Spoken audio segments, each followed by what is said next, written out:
All right, so today's topic is sketching quadratic functions. So just a little refresher from yesterday's lesson, we have the three forms of quadratics here: standard, vertex, and factored or intercept form. All right, so you need to know what is included in the sketch of a quadratic. Okay, the first thing you need to include is the x-intercepts if they exist, the y-intercept, that will always exist, so you can always find that, and then the vertex. All right, so we talked about in yesterday's lesson how to find the vertex from each of the forms, so that's going to come into play in every problem here. So the other thing you need to know, that quadratics are in the shape of a parabola, so all your graphs should be a U shape. Okay, that either opens up or opens down. So we talked about that when we first introduced quadratics. So your first example is f of x equals negative x plus 5 squared plus 9. All right, and I'm going to put the sketch over here on this set of xy axes.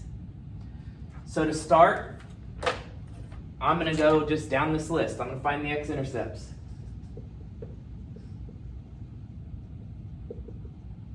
To find x-intercepts, that's where y is 0.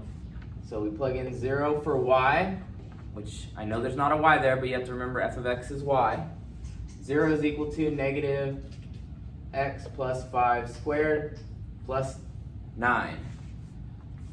So there's options in solving this quadratic equation. You could expand x plus 5 squared, which, please, I am still seeing this.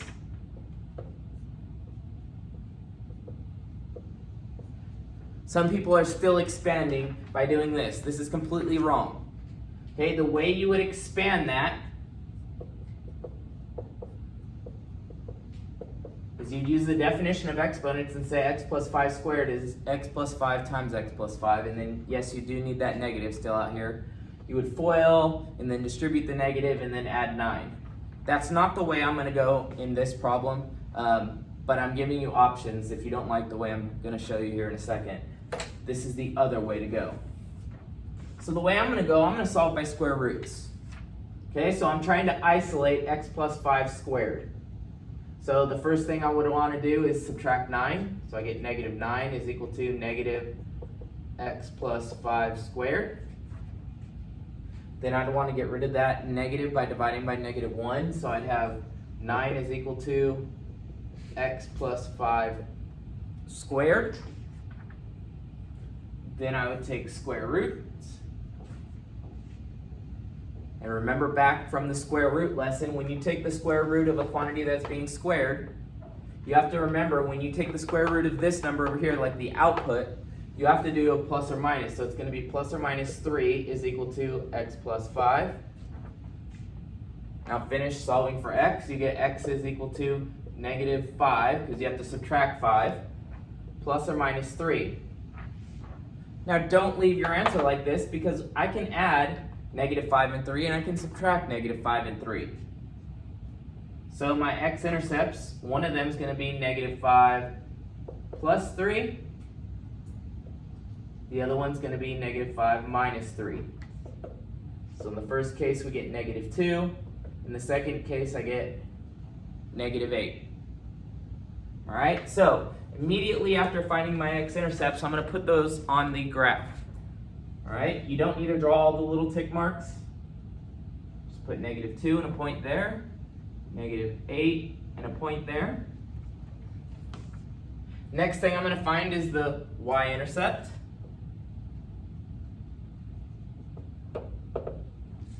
And to do that, we plug in 0 for x, because if you're on the y-axis, all the x values along the y-axis are all 0. So you would do f of 0 is equal to negative 0 plus 5 squared plus 9. Now use the correct order of operations. You would do parentheses. So 0 plus 5 is 5. Then you would do exponents, so square the 5. So I get minus 25 plus 9. Multiply negative 1 by 25, that's negative 25 plus 9, which is negative 16. Okay, so negative 16. My graph isn't to scale, but that's okay for a sketch. I'm just getting the general shape. All right, so you can kind of see if it's going to go through these points, this graph has to open down. And I want you to remember back to absolute value. In absolute value functions, we talked about the role that this a plays. It plays the same role in quadratics. That a determines if it opens up or down. So if we think about what's the a in this equation, the a is negative, so it's going to open down. And our graph kind of leads to that if you think about how these points are going to be connected by a parabola. All right, to finish up, we need to find the vertex. I'm going to do that up here. Now, there's a couple different ways. When you have nice whole numbers like this, you can find what's halfway in between the x-intercepts, and then just take the midpoint of these two values, and that'll be your x value. Then take that x value and plug it into the original equation to get your y. But I'm going to use the formula that we talked about.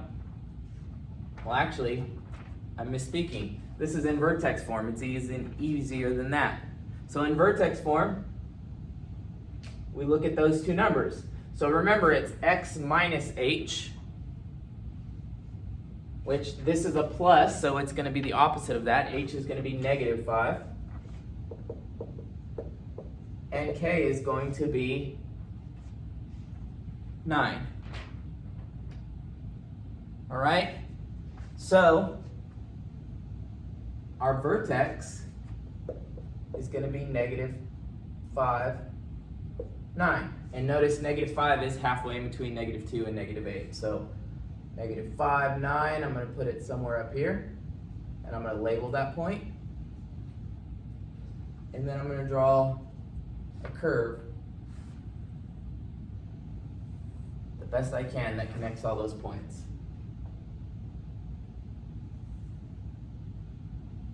That looks a little better. And there I have my sketch. You know, as I'm thinking here, we're going to add a fourth thing.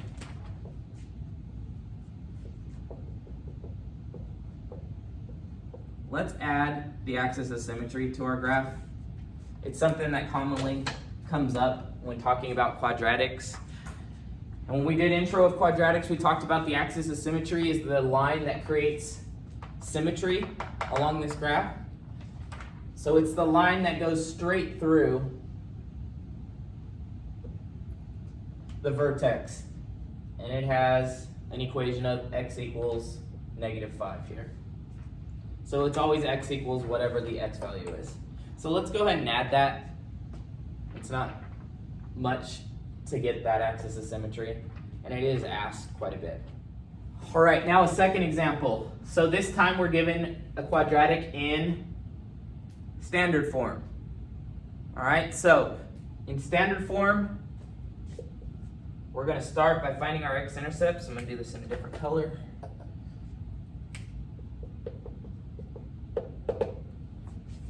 So same beginning step. We put 0 in for y.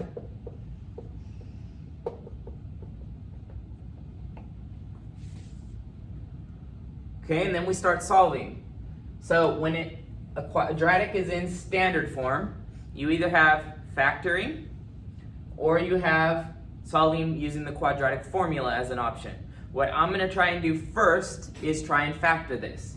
So I notice that there is a GCF of 3 in 3, 12, 15. So I'm going to factor out that 3.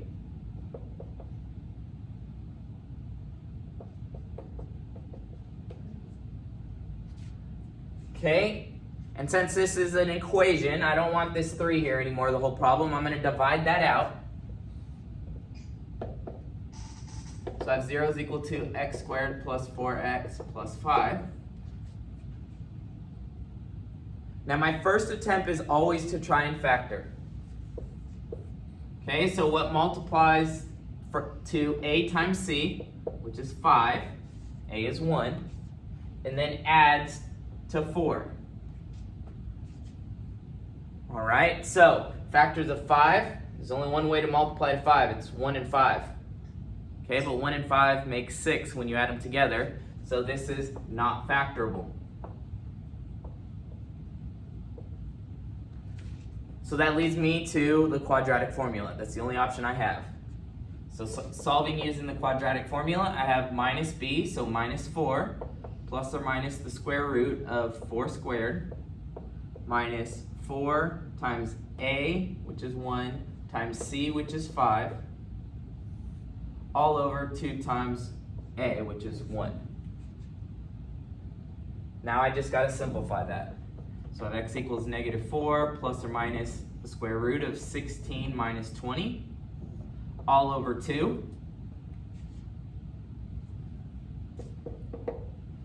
So that's x equals negative 4 plus or minus the square root of negative 4 over 2. Now, if you kind of understand what's going on here, you see the negative under the square root, which means we're going to have imaginary solutions, or more specifically, complex solutions. Okay? And earlier, I mentioned in earlier lessons that when you have complex solutions, you're going to have no x-intercepts because these complex numbers can't be graphed on the xy axis. Okay, so you could really stop here and say there's no x-intercepts because of the square root of negative 4. But I want to go ahead and simplify the answer just because that was a struggle that I noticed on the quizzes. So I'm going to simplify that. So it's negative 4 plus or minus 2i. 2i is the square root of negative 4 over 2. Which I'm going to simplify by factoring out a common factor of 2 on the top. So then I'd be left with negative 2 plus or minus I over 2. Those cancel out, leaving you with just negative 2 plus or minus I. So that is a complex number. Those are two different complex numbers.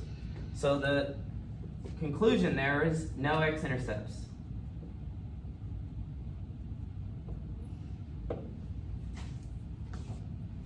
All right, and that's why I mentioned over here that in our sketch we must include x-intercepts if they exist. Well, this one's not going to have any. We just proved mathematically why that happens. So, next I'm going to move on to my y-intercept. Okay, that's going to be evaluating f of 0. So 3 times 0 squared plus 12 times 0 plus 15. Well, that's just 15.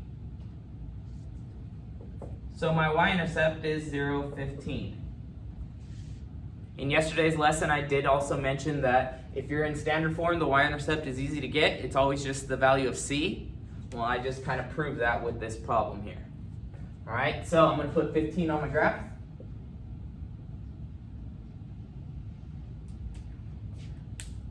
Now, if we do some analysis on here, we should see, okay, A is positive. This graph must open up.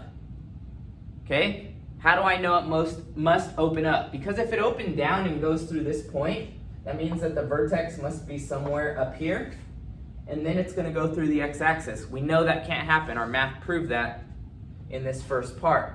So that means it must open up. Again, A is positive, so it must open up, and the vertex must lie above the x-axis. All right, so we need to find that vertex. So I'll do that here. Since there are no x-intercepts, we can't find halfway in between the two values. So what we can use is the value of the x value of the vertex is minus b over 2a. That's the formula that I introduced to you yesterday. So b is 12, so it's negative 12 all over 2 times a, which is 3. So that's negative 12 over 6, which is negative 2. So that's the x value. To find the y value, we evaluate the function at -2. All right, so I'm going to have 3 times -2 squared plus 12 times -2 plus 15. Order of operations now. -2 squared is 4, and 3 times 4 is 12. 12 times -2 is -24, and then I have plus 15. So now doing the arithmetic, 12 minus 24 is -12, plus 15 is 3. So the vertex is -2, 3. So I do want to label that on my graph. And then it's a parabola, so it's going to look like that. Last problem here. We have a quadratic that's in factored form. So we're going to do the same things we did in the previous problems, just work with a different form. So the x-intercepts, this is my favorite form to get x-intercepts from. We set y equal to 0 and solve for x. Well, it's in factored form, so we can use the zero product property and set each factor equal to 0.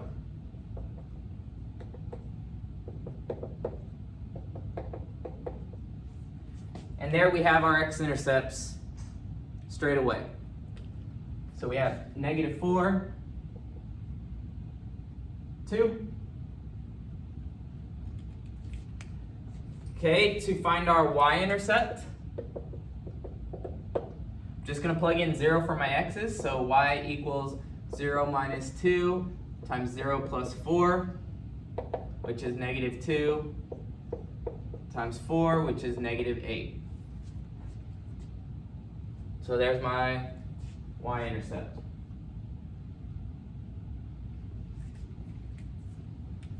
Okay, now I need my vertex. Now, the vertex straight from intercept form, okay, you can, these are your options, you can put it in standard form or you can get it into vertex form. Okay, but getting it into vertex form requires going to standard form if you remember from yesterday. So we could go to standard form and then do the same thing we did on the previous problem. But we want to hit the easy button here. And the easy button here is the vertex, the x value, is going to be right in between, halfway in between -4 and 2. All right, so halfway in between -4 and 2, well, there's 6 units between them. So since there's 6 units between them, halfway is 3 units from each of them. So 3 units from -4 is at -1. And I'm going to put that there so I remember. So the vertex is going to be -1. Now to find the y value, you just plug in that x back into the original equation. That's what we've done in all 3 forms. So we're going to have y equals -1 minus 2, -1 plus 4. So that's -3 times +3, which is -9. And we have our vertex right here. So I'm going to label that.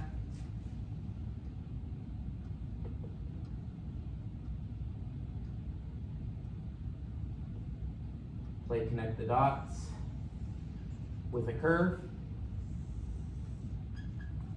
And there's our sketch. Now I just realized that on the previous graph I didn't put in the axis of symmetry, so you have to forgive me for that one. It's just the line that goes straight through the vertex. So on this graph, it would be the line x equals -1 would be the axis of symmetry. And that's sketching quadratics from each form. So your practice is to sketch from each of those forms, obviously, and we'll use sketches in the future to help us solve more complex problems. So let me know if you have any questions, and have a good day.